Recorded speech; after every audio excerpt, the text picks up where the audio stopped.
ឯកឧត្តមងើយបូរីណារដ្ឋលេខាធិការក្រសួងបរិស្ថានបានអញ្ជើញចូលរួមវគ្គបណ្ដុះបណ្ដាលកម្រិតខ្ពស់ស្ដីពីភាពជាអ្នកដឹកនាំបរិវត្តកម្ម Digital បច្ចេកវិទ្យាថ្មីៗនិងនវានុវត្តន៍សម្រាប់ថ្នាក់ដឹកនាំរាជរដ្ឋាភិបាលដល់ថ្នាក់ដឹកនាំជារដ្ឋលេខាធិការប្រចាំក្រសួងស្ថាប័នក្នុងរាជរដ្ឋាភិបាលក្រោមអធិបតីភាពឯកឧត្តមជីវ៉ាន់ដេតរដ្ឋមន្ត្រីក្រសួងប្រៃសណីនិងទូរគមនាគមន៍នៅសន្តាគារសុខាឆ្នេរសុខាខេត្តព្រះសីហនុនាព្រឹកថ្ងៃទី14ខែវិច្ឆិកាឆ្នាំ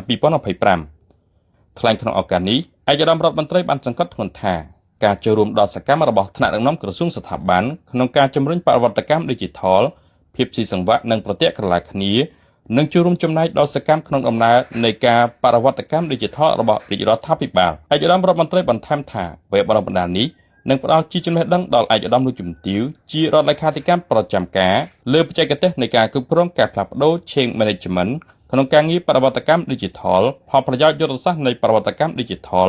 សម្រាប់ប្រតិបត្តិការរបស់រាជរដ្ឋាភិបាលនិងការកសាងជាទុកចិត្តលើការចាប់យកបច្ចេកវិទ្យា Digital ដើម្បីបង្កើនប្រសិទ្ធភាពតម្លាភាពនិងការផ្ដល់សេវាសាធារណៈសូមជម្រាបជូនថាវគ្គបណ្ដុះបណ្ដាលរយៈពេល2ថ្ងៃនេះមានគោលបំណងចែករំលែកចំណេះដឹងនិងបទពិសោធន៍នៃការចាប់យកបច្ចេកវិទ្យាថ្មីៗសម្រាប់អ្នកដឹកនាំការងារបរិវត្តកម្មរដ្ឋាភិបាល Digital ក្នុងវិស័យសាធារណៈ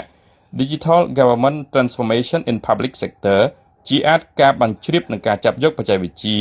បញ្ញាសិប្បនិម្មិត AI អភិបាលកិច្ចទិន្នន័យនិងការចាប់យកបច្ចេកវិទ្យាថ្មីៗព្រមទាំងការអនុវត្តជាក់ស្ដែងនៃគម្រោងផ្លាស់ប្ដូរ Digital ដែលមានការចែករំលែកពីសំណាក់សាស្ត្រាចារ្យមកពីស្ថាប័នបណ្ដុះបណ្ដាលភាពជាអ្នកដឹកនាំដល់ល្បី HEC ភាគនិងជីវគ្មិនអន្តរជាតិផងដែរ